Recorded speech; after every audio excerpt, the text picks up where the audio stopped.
پہلے وقتوں میں کسی کو کوئی بھی حاجت درپیش ہوتی یا کوئی مشکل ہوتی تو وہ حاجت مند کوئی کام کرنے سے پہلے مشورہ لینے کے لیے کسی بزرگ کے پاس ضرور جاتا تھا۔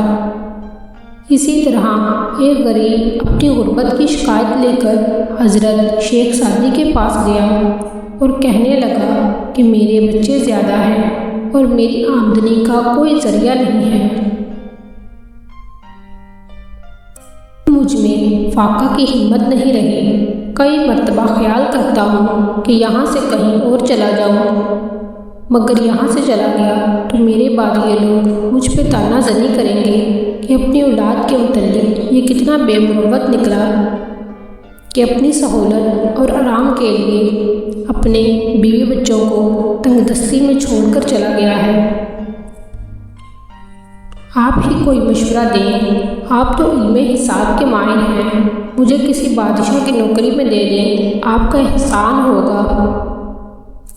حضرت شیخ سعدی نے اس سے کہا کہ بادشاہ کی نوکری دوزخ کی طرح ہوتی ہے، اول رزق کی امید اور دوم جان کا خطرہ۔ عقل مندوں کی رائے کے مطابق رزق کی امید پر جان کو خطرے میں نہ ڈالو۔ اس شخص نے کہا، اے شیخ، یہ میرے سوال کا جواب نہیں، آپ کو میرے دکھوں کا اندازہ نہیں ہے۔ جب میں خیانت نہیں کروں گا تو بادشاہ کیوں مجھ پر غصہ ہوگا؟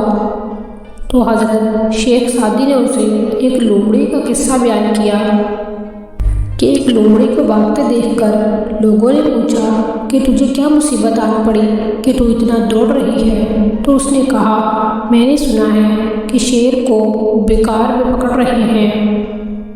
لوگوں نے کہا کہ تیری شیر سے کیا نسبت؟ لومڑی نے کہا کہ چپ رہو، اگر حافظوں نے دشمنی میں کہہ دیا کہ یہ شیر کا بچہ ہے تو پھر میرا کیا بنے گا اور مجھے کون چھڑائے گا؟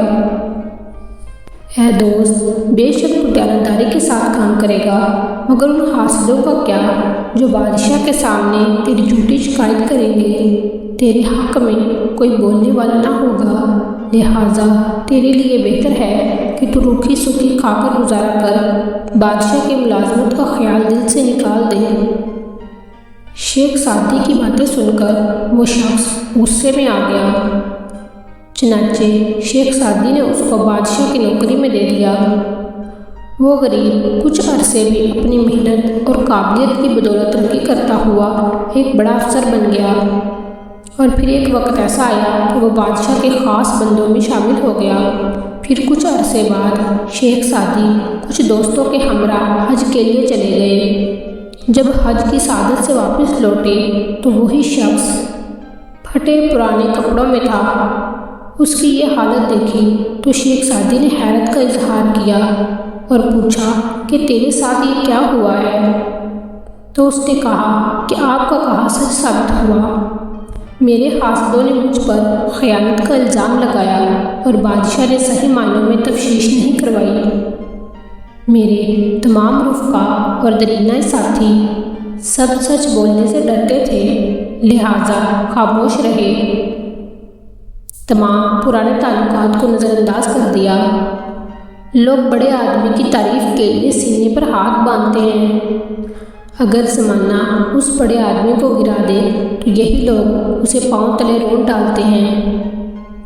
حضرت شیخ سعدی نے اسے کہا کہ تو نے میرا مشورہ نہ مانا، اور میں نے تجھ سے نہیں کہا تھا کہ بادشاہوں کی نوکری دریا میں رہنے کے مترادف ہے، جس میں بڑا خطرہ ہے، اور میرے کان میں نصیحت کی بات نہیں پہنچی تو کیا تو جانتا نہیں کہ میرے پاؤں میں بیڑیاں پڑ سکتی ہیں؟